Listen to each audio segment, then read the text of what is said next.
بي علم هايم على الأبواب، وبيدي قلم نكتب على الجدران، محبوبي علم هايم على الأبواب، وبيدي قلم نكتب على الجدران، محبوبي علم حبك يا طه الزين من قبل القدم، والحب طه الزين نقضي عمرنا، يا أهل المدينة يا أهل المدينة يا أهل المدينة، وين نروح بحالنا، يا أهل المدينة وين نروح بحالنا، والله البكاء ما عاد يبرد قلبنا، بالله قولوا للحبيب المصطفى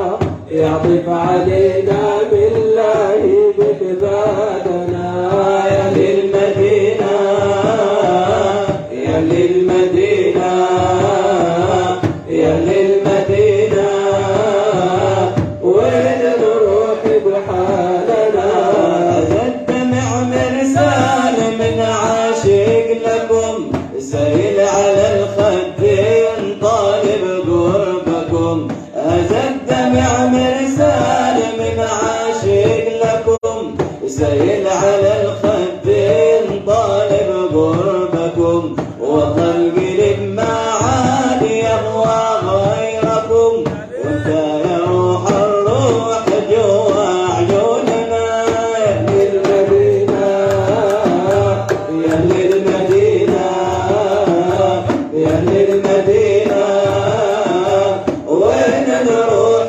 بحالنا، يا أهل المدينة وين نروح بحالنا، والله البكاء ما عاد يبرد قلبنا، بالله قولوا للحبيب المصطفى يقف علينا، ومن الله بكبابنا، يا أهل المدينة يا أهل المدينة يا أهل المدينة، وين نروح بحالنا.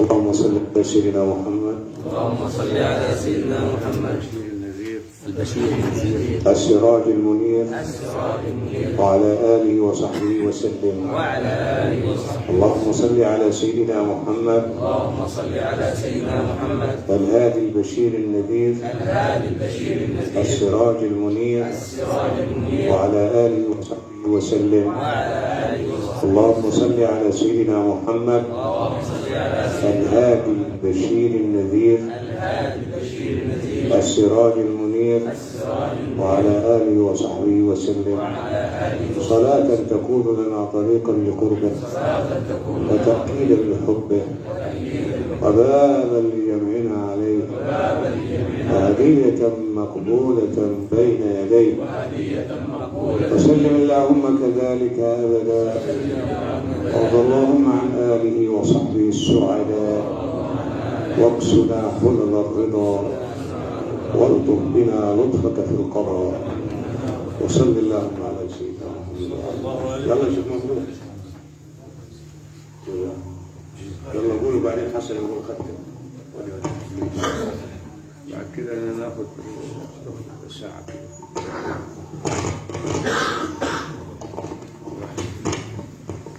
والله انت ممنوع.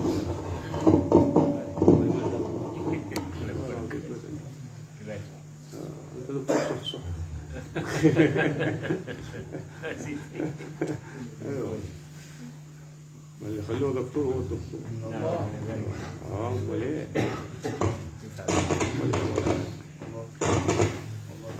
الواحد يقول اللي بيحبه بيجيبه.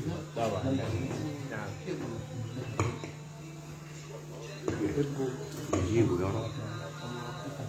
فصار الشيخ بيحبه كمان اغانيها جنبي جنب كده وجنب كده. نعم، بيحبه العبد بيحبه، واللي بيحبه اللي هو بيحبه. شفت الشيخ فسرها ازاي؟ يعني كل واحد يديله ايه؟ واللي بيحبه من فوق يبقى عارف الشيخ مين. شفت ازاي يا ابوي الرميه بتاعها هترجع لهم اللي بيحبه والثاني يقول له اللي يحبه يعني يحبه. شفتوا كده ودي كده يا اخي كلام يعني. ما صلي على النبي هذا. اللهم صل عليه صلى الله عليه وعلى اله وصحبه وسلم. صلي على النبي صح. اللهم صل يا رب يا رب. ايوه ما تصليش على النبي يقول له ابو ذكي صلى الله عليه وآله وسلم. ما دام الاعمال موقوفه بين السماء والارض حتى نصلي صلاه الفرض لازم نصلي على النبي صلى الله عليه وسلم. الله اكبر بعد التشهد فيها الصلاه على النبي. ما تصليش على النبي ما طلعش كده. تقول يا رب سوي لي واعمل لي، ما تصليش على النبي تقول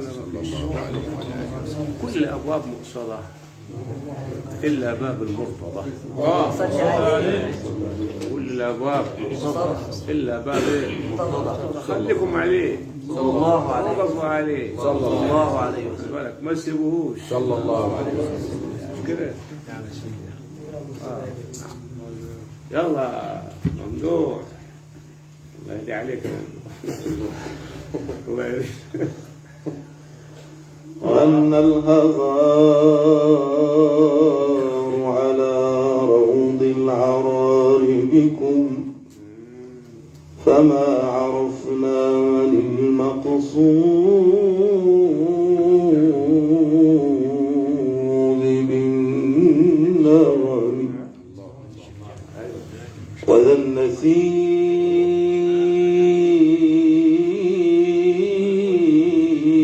على الوادي البسيم صرى فما فهمنا تدلي رقة النسم وهاجت العيس تبغي رحب ساحتكم ليش يعني الابل يا ولد؟ وهاجت العيس تبغي رحب ساحتكم فما فقهناها في ذا الركب أين رمي لولاكم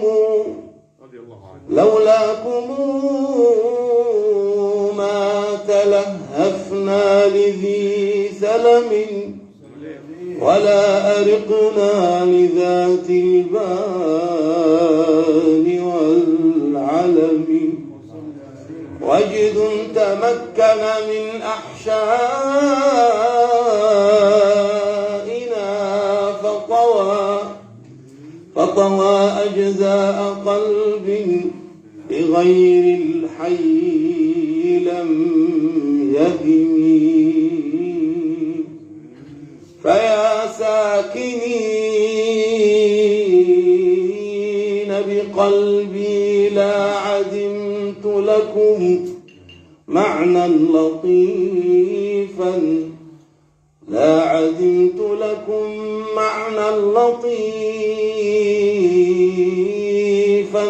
صرى معناه ضمن دمي ويا رفائف روحي في معارجكم بذكركم قد يداوى في الهوى سقمي لو أن لي محضة روحا لجدت بها لأجلهم إنما كلي بكلهم عهدي بأحباب روحي ما ذكرتهم عهدي بأحباب روحي ما ذكرتهم إلا ولاح لعيني نور حيهم إذا تجلى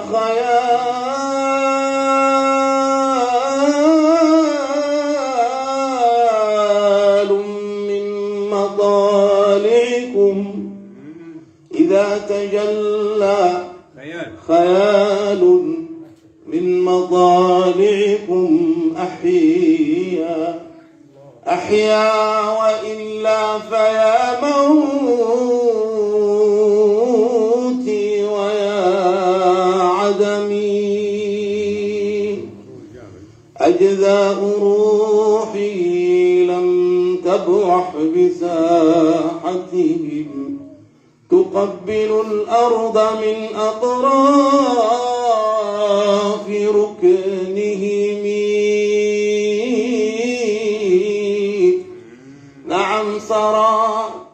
نعم سرى طيف من أهوى فأرقني والحب يعترض اللذات بالألم فيا لائمي في الهوى العذر معذرة يا لائمي في الهوى العذر معذرة مني إليك ولو أنصفت لم تلني يا لائمي في الهوى والهوى قدر لو شفك الوجد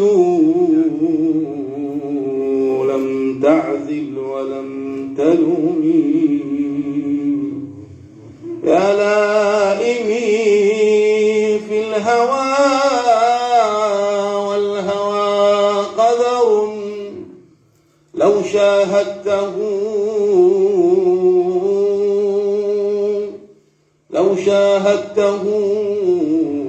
لم تعزل ولم تلومي ما شممت الورد إلا زادني شوقا إليك كل حسن في البرايا فهو منسوب إليك ما شممت الورد إلا زادني شوقا إليك كل حسن في البرايا فهو منسوب إليك ما شممت الورد إلا زادني شوقا إليك كل حسن في البرايا فهو منسوب إليك ما شممت الورد إلا زادني شوقا إليك كل حسن في البرايا فهو منسوب إليك ما شممت الورد إلا زادني شوقا إليك كل حسن في البرايا فهو منسوب إليك أنا ما شممت الورد إلا زادني شوقا إليك ما شممت الورد إلا زادني شوقا إليك ما شممت الورد ورد إلا زادني شوقا إليك كل حسن في البرايا فهو منسوب إليك إن يكن جسمي تناء فالفؤاد باقي اللذيذ إن يكن جسمي تناء فالفؤاد باقي اللذيذ ما شممت الورد إلا يدني شوقا إليك كل حسن في البرايا فهو منسوب إليك إن يكن جسمي تناء فالحشا باقي الذي إن يكن جسمي تناء فالحشا باقي الذي رنمت الورد إلا زادني شوقا إليك كل حسن في البرايا فهو منسوب إليك رشق القلب بسهم قوسه من حاجبيك رشق القلب بسهم قوسه من حاجبيك ما شأنت الورد إلا زادني شوقا إليك كل حسن في البرايا فهو منسوب إليك أنا لست أدري ما جرى لي يا حبيبي من مقلتي أنا لست أدري ما جرى لي يا حبيبي من مقلتي ما شمعت الورد إلا زادني شوقا إليك كل حسن في البرايا هو منسوب إليك وإذا ما مال غصن خلته يحنو عليه يا حبيبي يا محمد ربما صلى عليه ما جمال الورد إلا زادني شوقا إليك كل حسن في البرايا فهو منسوب إليك الله صلى على النبي اللهم صل عليه. طبعا من باب الشكر للدكتور احمد خلف الله ربنا يبارك فيه ودائما كده يعني في رياض الصالحين. طبعا للروح خمر وللأجساد خمرتها الله شتان بينهما والكل قد تاه وخمرة الروح توحيد يخف به شوقا إلى سدة الرحمن مقاه وخمرة الفم كم تهوي بشاربها إلى حضيض من الأرجاس مهواه بحر الحقيقة أسرار محجبة، الله من خاض لجته يعرف خباياه. الله نصلي على حضرة النبي. اللهم صل عليه صلى الله عليه وعلى آله. أسعد لحظات الروح لما تروح الله عند طبيب الروح. الله مدد الله مش كده ولا ايه؟ نعم يا سيدي. مش كده ولا إيه؟ نعم يا سيدي. مدد أسعد لحظات الروح لما تروح عند طبيب الروح. اللهم صل عليه. ثاني ثاني ولد ونصلي عليه طيب. اللهم صل عليه صلى الله عليه وعلى آله. أسعد لحظات الروح لما تروح عند طبيب الروح. صلى الله عليه وسلم.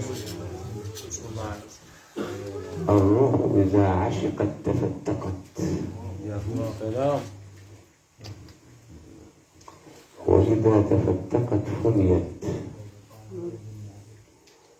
وإذا فنيت تجلت عليها التجليات، ووجدت بوجود الموجود الله في عالم الشهود. الله ولذا سيادنا الصالحين عملوا الطريقة دي علشان تخلصك من وسوس النفس. عشان ايه؟ عشان ايه؟ تخلص الإنسان من وساوس النفس. طالما تلبست بذكر الله قياما وقعودا وعلى جنبك، سمعني صلاح اثنين. اللهم صل عليه الله عليه وعلى آله.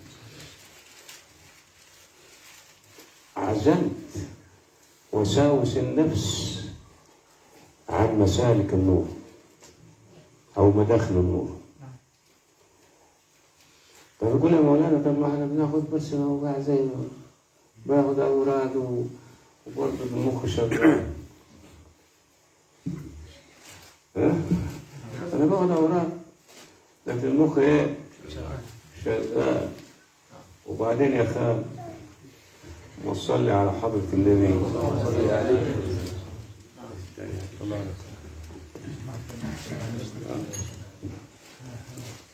مش كده؟ طب شوف يا ابني، برضه استمر، برضه ايه؟ استمر. الله برضه تعمل ايه؟ تستمر. لا تقطع الأذكار حتى لا تحرم الأرواح. تقعد شغال، فكرت ما فكرتش، سرحت ما سرحتش، تديها بس مش كده؟ لغاية ما غصبت عين أبوها، واخد بالك يجيبوها. الله بتوحد الله. والكلام ده مش كلام مهدي، لا ده كلام حضرة النبي صلى الله عليه وسلم. محدش مع الكلام بعد حضرة النبي، محدش. كل الكلام بعد الله وحضرة النبي له. ما توحد الله. الله والقاعد يتوهك. حضرة النبي من الله رجال شاب زيكم، ربنا بعد قال له يا رسول الله عامل ايه في حالي؟ قال له يوسف عامل ايه؟ وبعدين شغال ومش شغال. الحقني، أدركني مش قادر. شرائع الإسلام كترت علي مش قادر، الحقني. قال له النبي صلى الله عليه وعلى آله وأوتي جوامع الكلم. اللهم صل عليه. قال له لا يزال لسانك ربا، لا يزال لسانك، عشان لا يزال ما تزعلش علينا، والدكتور بتاع اللغة العربية جنبي والصلاة على النبي. لا يزال لسانك ايه؟ ربا بذكر الله. يعني تذكر اول ما نفسك تحدثك اديها تاني لا اله الا الله. واخد بالك؟ تتوسك لا اله الا الله، لا اله الا الله، لا اله الا الله، لا اله الا الله، لا اله، وتقعد ايه؟ تنفعل وتشاب وتدب لغايه ما تنور معاك مصابيح لا اله الا الله وتشرق عليك انوار رسول الله. اللهم صل وسلم وبارك. والله امال ايه؟ امال ايه؟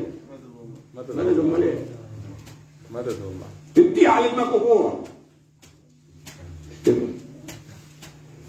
فعندما التحمت واتصلت لا اله الا الله بمقام الانيس لله. فاهمين؟ فاهمين؟ صلى الله عليه وسلم. تم عليه؟ اتصلت لا اله الا الله قام بمقام الانيس أنيس الله من هو محمد رسول الله.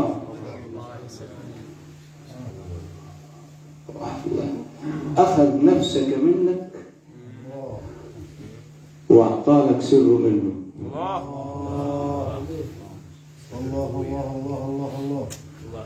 خدها منك. خذني من نفسي خذني اليك مني وإليك مني. مش كده؟ طبعا. ونصلي على الحبيب. عشان كده الطريقة عبارة عن أفكار وأوراد. الأفكار بتقويك والأوراد بتسقيك. الأذكار تعمل إيه؟ قويك. وصل على النبي. اللهم صل عليه. الأذكار تعمل إيه؟ تقويك والأوراد تسقيك. وأرسلوا إيه؟ واردهم فأدلى دلوة. بس مش هتلاقي سيدنا يوسف انت يعني. تلاقي لك فار، تلاقي لك كوره وسكاش وتصلي على حضرة النبي. لازم نفهم طريقة. يبقى ايه هنا؟ أفكار تعمل ايه؟ قويك. وبعد ايه؟ ما هو قال سبحانه وتعالى اذكروني اعمل ايه؟ ولما يذكرك يعينك، ولما يعينك يجربك، ومن لما يجربك يصطفيك عشان تبقى عبد من عباده. عبد ايه؟ من عباده. لا تبقى عبد نفسك ولا هواك ولا الشيطان ولا حد. كفاني عزا ان اكون لك ايه؟ عبدا، وكفاني شرفا ان تكون لي. مفهوم الكلام؟ عشان ما نستهيش في الطريقه. والله العظيم إلما خد طريقة ما هيدوق طعم الحقيقة لما يموت ويكون أوتي العلم كله. والله لا يمكن. استحالة.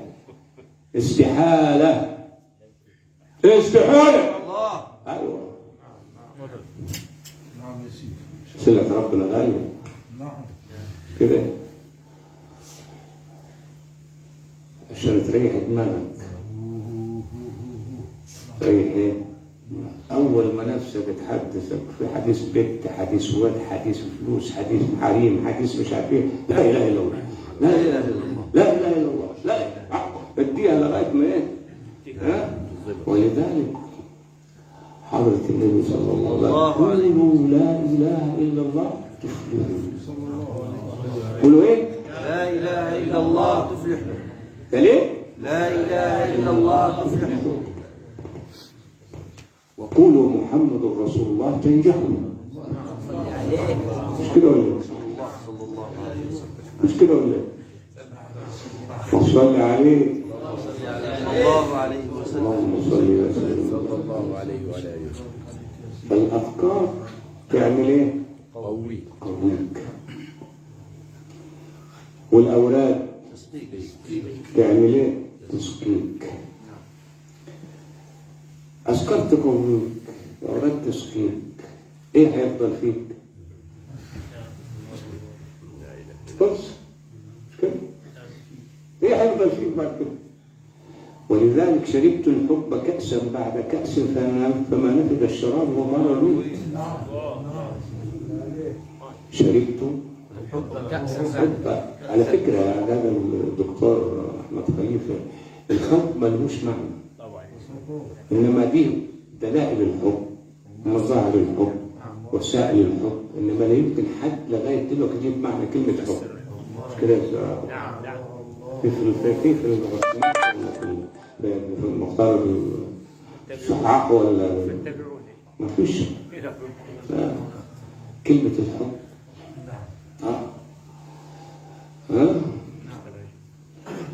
توحد الله، لا إله إلا الله. وكان الواحد لما وصل لمقام المقام العالي، مقام الشهود، قال ايه؟ سألوا عمرو يا جماعة ما تلموش عليه، يا جماعة خليكم بعيد مني.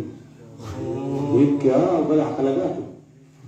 يا جماعة ما تلموش عليه، يا جماعة ما تحرقوش عليه، ما تلومنيش. سألوا عمرو كيف مات أسيرها، تفك الأسارى دونه وهو منطقه مرفوض. من فوق سحاب يمطر الهم والأسى، وتحتي بحار بالأسى تدفعه. فلا أنا مقتول ففي القتل راحة، ولا أنا ممنون عليه فأطلق. وما أنت هتحب إزاي؟ حب إيه اللي أنت جاي تقول عليه؟ حب إيه وولد إيه؟ والله العظيم يا مولانا، واحد يتغزل له ناقة، وواحد يتغزل له شجرة، وواحد يتغزل له قمر، وواحد يتغزل له مرة، وواحد لا، ده بالعكس، لو حبك الحب هو هيغزلك. الله، لو حبك الحب هو ايه؟ هيغزلك. ولما غزلك الحب يموت فيك كل الموجود إلا حبك للحبيب صلى الله عليه وسلم. الطريقة هي عبارة ايه؟ أذكار وأوراد. يعني تولد نفسك عليها بين الآن والآن، بين الحين والحين. هنفهمها بقى من ناحيتين، نفهمها من ناحيتين. ما صلى على النبي اللهم صل عليه. واحد الله. لا إله إلا الله. قلت ايه؟ انا مش عارف. هنفهمها على النقطتين. نفهمها من ناحيتين. الأوراد. أيوه. الأوراد هو ما ترد نفسك عليه. ليه؟ لتعلقك به. عشان انت متعلق ايه؟ به. لماذا؟ لتنال العطاء الذي فيه. العطاء الذي ايه؟ فيه. ما توحد الله. فالود يأتي بالوالدات. والولد يأتي بايه؟ بالوالدات. والوالدات يعوز لها قاعدة مخصوص. الوالدات دي بالذات يعوز لها قاعدة مخصوص وبحث مخصوص. ليه؟ لأن الوالدات دي على حسب انعكاس بصرك على الشيء. انعكاس بصرك على الشيء أو أبصارك على الشيء. إيه يا عم الكلام ده ما سمعناش فيه قبل كده؟ لا. السمع بصر، والعين بصر، والأنف بصر، والذوق بصر، واللمس بصر. حواس الخمس كلها أبصار. ما توحد الله. صح ولا لا؟ لما تسمع كلمة مش كده؟ بصر، أبصرت. مش كده؟ لما قلت تفاحة جات شكل التفاحة قدامك. مش كده؟ شميت على قلت برفان ده اسمه ايه؟ مش كده؟ والذي لا تعمل الابصار ولا تعمل القلوب التي ايه؟ ما صلي على النبي. فالواردات على حسب الحال الذي تكون فيه. إن كنت في المعية كسبت القبيل. كسبت ايه؟ والدتك هتيجي من فين؟ تأتي من المتعالي. تأتي من فوق على طول. وده اللي هو خلى مولانا البصيري ينظم، ومولانا الحاج الصالح الجعفري ينظم، ومولانا والإمام الشافعي ينظم، والإمام علي كرم الله ينظم، وكثير وشيخنا سيدي محمد عبد الرحيم النشابي وسيدي أبو المحاسن والشيخ محمد سعد بدران. نعم يا سيدي. نعم يا سيدي. فنظموا وجدهم واخد بالك نظما جميلا يعبر عما كان فيه. امال ايه؟ فالطريقه عرفتوا ايه؟ ومين اللي هيخليك تقول افكار واوراق؟ مش كده؟ زي اللي ايه؟ الوالد بتاعك، الوالد هو شيخك. امال ايه؟ نعم تحرك واحد. ايوه طبعا. ايوه مش كده. فانتوا في ضعف او في ايه زي ما بنقول فقر. واخد بالك؟ فقر همه. الحمد لله هو فقر همه، ما كانش فقر همه. وحد الله خلينا فقر همه احسن. عشان ما نضيعش. نعم. فقر همه ليه؟ لانك انت بتاخد الاوراق الافكار بالعد ولم تاخذ الاوراق بالجد. نصيحتي ليكم انت بتاخذ الاوراق ايه؟ بالعد. مش كده يا ابو خدها بيه بالعد. مش انت اللي عدت 100 عدت 100 عدت 100 خلاص يا عم الشيخ انا عديت 100 خلاص. طخ طخ طخ طخ طخ طخ طخ واخلي بالك. واخلي بالك. ولم يأخذ الوارد ايه؟ ولم يأخذ الأولاد بالجد. يا يحيى خذ الكتاب بقوة. أوراد العالي تجي من الباب العالي. تجي من الباب ايه؟ وكذلك جعلناه نورا نهدي به من نشاء من عبادنا وإنك لتهدي إلى صراط مستقيم. حبيبي حبيبي الأولاد أنا بديك العد ليه؟ عشان تخلص ايه؟ تعد اللي عليك وتمشي. زي ساعات العمل. زي ساعات ايه؟ العمل. ويا دوب يا ساعات العمل يعني نصها سرقة. واخد بالك؟ أو زي ساعات العمل. لكن الذكر الذي يجعلك مذكورا عند من ذكرته هو أن تذكره وأنت طالب لذكره. فهمت؟ خلي بالكم يا اخواننا خذوا صالح. فاهمين؟ مش قال لك الشيخ فلان ولا الشيخ علان ولا لا لا لا لا لا لا. هو حببك دوقك. هو بدأ يديك علشان ايه؟ تعمل ايه؟ هتلين نفسك بس. لكن الذكر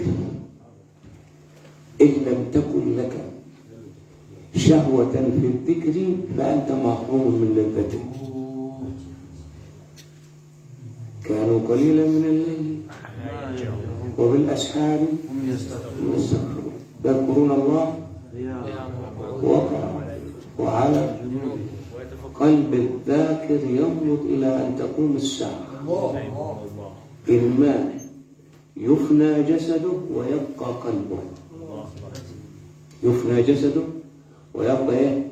قلبه، ثم يعيد الله جسده بتجليات ذكره، واخد بالك؟ فيكون جسده لو مثلت له ايه؟ غطا طريق. شويه افتراء وصول. تحافظ على الجسد. يبقى انما ايه؟ انما الجسد ايه؟ الجسد حتى كان عجوز عنده 80 سنه يبقى شباب. الجمود واخد بالك؟ اول ما يموت شويه اضطراب تعمل ايه؟ شويه الوكل والهموم. قلبه ماله؟ قلبه ذاكر. ولذلك حضرة النبي قال حديث: مثل الذاكر ومثل الغافل كمثل الحي والميت. كمثل الحي والميت. وصلى عقلنا. فالطريقة قلنا ايه؟ إن لم يدعوك حب المذكور إلى ذكره فأنت كاذب في حبك. يعني أنت مش تاكل كل هذا. مش شرط لما تجيك مصيبة يا رب أو تجيك يا رب يا رب يا أخي يا راجل، والله العظيم الحاجات دي كلها كفاك عني، والله كلها كفاك عني. لأنك أنت بس خليك معايا واخد بالك، واللي عاوزه كله هديهولك. لهم ما شاء الله. ولدينا ايه؟ في الدنيا وفي الاخره. في الدنيا وفي الاخره. في الدنيا فقه والهام، وفي الاخره رضا ونعم. عشان كده كسلانين. ليه كسلانين؟ النفس تعبان. ايوه خليها تتعب، خليك حدسن، خليك شقاء، اعمل تعمل ايه؟ تعمل في النار وديها في لا اله الا الله. اقهر نفسك بلا اله الا الله، فاذا ما اخضعتها جملها باخلاق رسول الله. اول ما يحصل معك حاجه كده وتشوف نفسك، واياك والياس والقنوط، فانه سبيل من سبل الشيطان. ما تيأسش، ما تزقاش، ما تيأسش. تقعد على الباب وتذكر الوهاب، ما تشوفش الباب الا ايه، واخد بالك، واستنى خليك صابر. ولذلك انا يا جماعه دول بشهد عليهم يعني عشان منهم ورده دي وحته حلاوه، واخد بالك، وبعد كده بيعمل نفسي اقول له طب يا رب ده انا لو عملت لهم دخلت لهم في الجد ده خليهم هيشكروا ربنا على كده بالعكس زي بعض، وبعدين عليك المن تغدبك معاه. هم عيب على مبين بخاف عليهم بخاف عليهم. ويعني يقول يا عم مش عارف، هو واحد يكون زعلان انا بعد انا مش عارف ايه وانا نفسي مش عارف زي الزفت. لا اديها زي الزفت، اديها ذكر، اديها ايه؟ ذكر. إذا ذكر الله خلص الشيطان، وإذا خلص الشيطان هتقدر على نفسك، مش كده؟ يبقى أنت ونفسك بس، لكن الشيطان ونفسك صعبين. النفس والدنيا والشيطان أصعب كتير. الهوى والنفس والدنيا. يبقى لابد تتخلص من إيه؟ من الشيطان ومن إيه؟ الهوى ومن الدنيا. تبقى أنت ومين؟ أنت وهي. أنت إيه؟ وهي. ويوم ما تقول لي إيه تلاقي نفسك توبة، أقول لها لا يا نفس لا تقنطي من ذلة عظمت، إن الكبائر في الغفران كالذمم. أيوة ما تنسى، أقول لها يعني ما تأسيش يعني. ليه؟ أديها علم. زي مولانا قلت لكم عليه ذلكم الطريقة سيدة، يعني مش عاوز هو التكرير حلو. لما نقول كن قاصدا وصل الإله الموجد بتشرع وتحقق وترشد. التشرع ليه؟ عشان هيديك نفسك. التشرع هيديك نفسك. هشتغل 5 أوقات خلاص، صليت الوقت روح كل واشرب وخيص مش كده؟ ترقص مع الرئيس. رئيس تمام التمام مش كده؟ الشرع هيريح. صمت رمضان خلاص بعد كده افطر عيد مش كده؟ قرأت في القرآن صدق وخلاص. الشرع هيريحك مش كده؟ تشرع الأول وتحقق.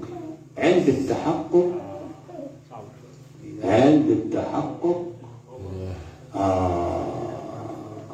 عندما تحققت تعلقت، وعندما تعلقت تذوقت، وعندما تذوقت تشوقت، وعندما تشوقت أفنيت نفسك في من تحب، فلا ترى في الدنيا إلا من تحب. ويومك والأيام أنا بديك السبحة بس عشان خاطرك يعني تعد عليها 100 200. فخلي بالك يوم ما تلاقي نفسك وانت بتذكر، خلي بالك ولقيت نفسك جاك الجرس، خلي بالك ما تعرفش سبحتك راحت فين، ما تعرفهاش راحت فين. وفي السبح ما فيش خلاص خلاص انتهى. كان المرحوم الوالي الشيخ عبد الله عليه رحمه الله وكانت أنفاسه مسبحته، والله أنفاسه مسبحته. وكان يقول لا خير في قلب تذكره الخشب. لا خير في قلب تذكره يذكره الخشب. وكده هو. فدايما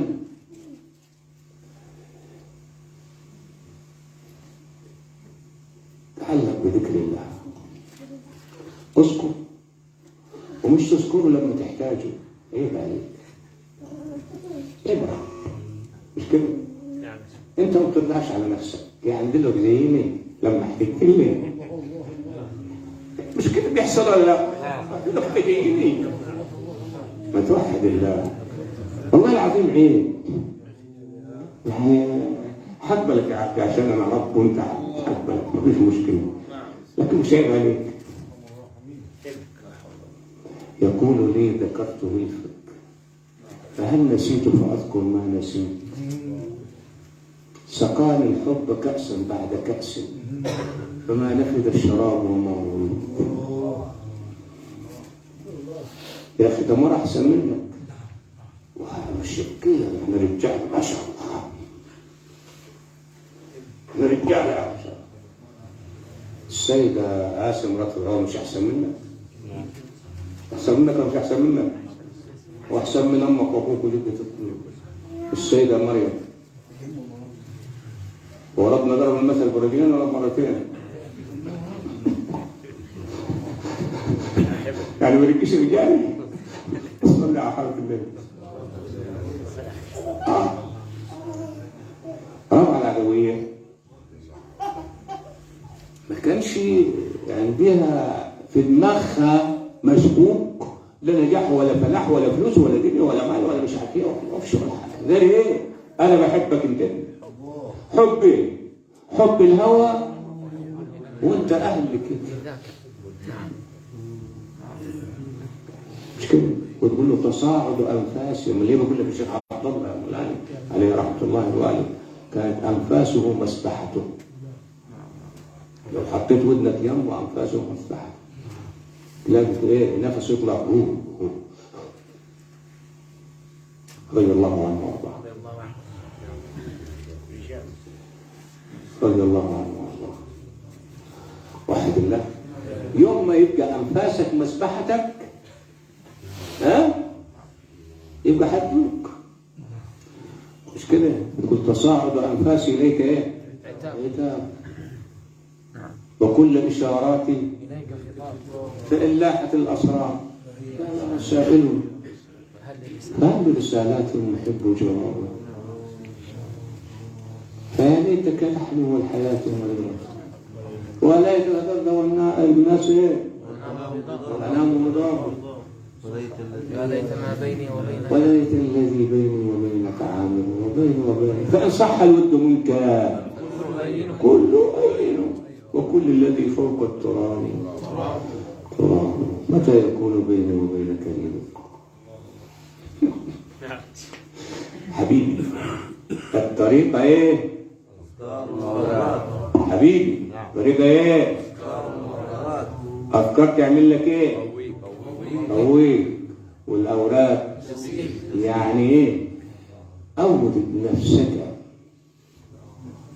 على ذكر ربك، وكن أنت الطالب للذكر وليس ليه مطلوب.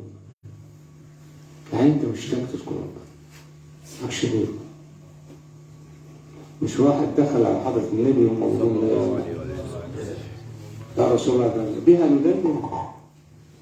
بها ايه؟ ندندن. نعم. وبعدين أنصحكم لا تشغلوا أعينكم بما يفتنكم. لا تشغلوا إيه؟ أعينهم بما يفتنوا. احفظوه. لا تشغلوا ايه؟ أعينكم بما ايه؟ يفتنوا. يفتنكم. نعم. اشغلوا أعينكم خلي بالك بما ينور بصائركم وبصيرتكم. الشيء اللي لسه عليه ما تطلبوهوش قبل تأتيه. الأول ايه؟ اجتهد. حتى في بداية الحياة حصل عندي خاطر كده يقول أنا يعني عاوز وجودي طبعا أنا فنان مش كده. وحكاية الزواج جات في دماغ الواحد موجودة مش كده. مهدي يعني نبي. فقلت يا راجل يا مهدي طب هتتزوج وانت حالك من زفت كده؟ طب ما انت صلح حالك ووصل ايه لغاية ما تاخد ترحالك وبعد كده الزوج. محدش هيقول لك مالك مش كده. يعني جهز نفسك. جهز نفسك ربيها قدمها نورها دربها غرديها وبعد كده فكر في الزواج. ليه؟ لأن ده هيديك ايه؟ لذة السعادة الربانية فيما وهبك من العطايا الرحمانية.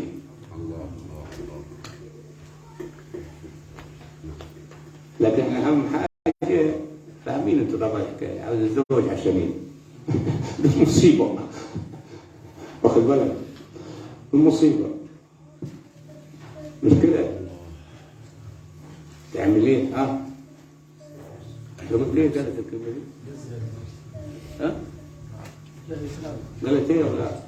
جهز حالك وقدم نفسك. جهز حالك وقدم نفسك. ربي روحك.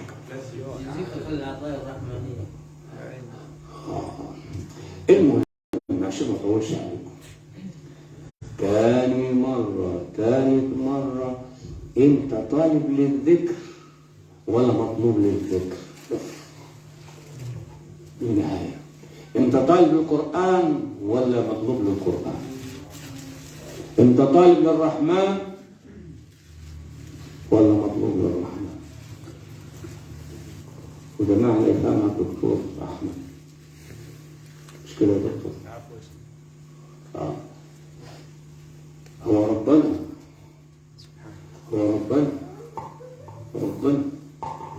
ملوش حق انك تذكره عشان ربك. ما تنساهوش عشان ذكرك. سبحانه ولولا ما ذكرك ما كانش سترك. والله العظيم ما كان ذا سترك. لولا ما ذكرك ما كانش سترك. استنى ما تستناش حد يقول لك صلي ولا صوم ولا قوم ولا لا حبيبي. النفس نزاعة طلع إلى شر الغاية مش كده؟ النفس مالها نزاعة طلع إلى شر الغاية. خد بالك من نفسك. وعشان كده سيدنا الصالحين هات يدك يا ولد خد العهد والأوراد وأفكار هتوصلك ما وصلتكش مش هتضرك. مش كده مش هتضرك. واخد بالك؟ لكن والله العظيم في وقت من الاوقات هتوصلك. اذنبت ايوه هات واخد بالك؟ لا ايوه لا تشبه كل ده ايوه اخطات هتخطئ مش كده؟ حصلت منك مصيبه حصلت بس هل دي ايه؟ خليك محتاج انك القرب اكتر ولا البعد؟ ما توحد الله خليك فاهم انت محتاج تذكر بقى اخطاء محتاج ايه؟ اذنب محتاج ايه؟ مش ربنا هتجيب لا ما هنا بذكر ايه الفايده؟ ما فيش فايده ما ينفعش لا والله العظيم يا اخي المطر بتنزل على الحجر بينبت الحجر فيها الحجر بينبت الجنة الله حجر والله على الحجر خلي الأمطار تنزل على قلبك لغاية ما ايه ينبت فيه الحب فإذا نبت فيه الحب فلا مسافة للقرب وإذا انعدم المسافة ذهبت التعاسة مش كده يا حبايبي؟ فيه تقصير في الأوراق وبعدين ما تخليش إن أنا قلت لك اذكر 100 واعمل 100 خليك جدع خليك زوج مع ربنا خلي بالك وأنت لما إيه؟ أنت المحتاج تذكر والله العظيم هو محتاج تذكر مش تذكره مين محتاج للذكر؟ مين؟ العاب مين محتاج للصلاة؟ العاب مين محتاج للصوم؟ العاب مين محتاج للقعدة دي؟ العاب عارف القعدة دي؟ واخد بالك القعدة دي تزن الدنيا بما فيها والله العظيم يا سيدي والله تزن الدنيا بما فيها ولها وقت الله يجريها تداوموا على لعبتكم وما تحاولش تشغل عينيك بالمش في يديك اسمع الكلام ما تحاولش ايه تشغل عينيك يا حبيبي يوسف يا حبيبي ما تحاولش تشغل عينيك بالايه يعني بيدين مين بس خلاص أسأل الله أن يديم علينا وعليكم نعمة الأفكار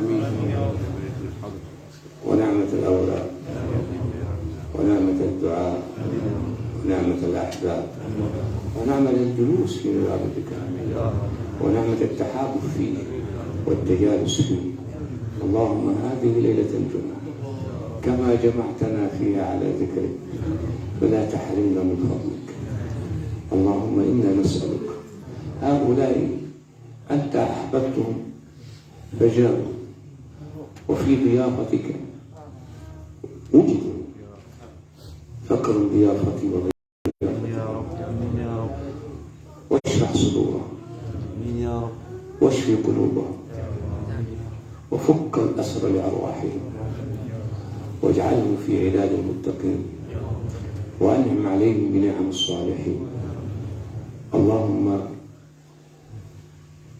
من لنا غيرك لا أحد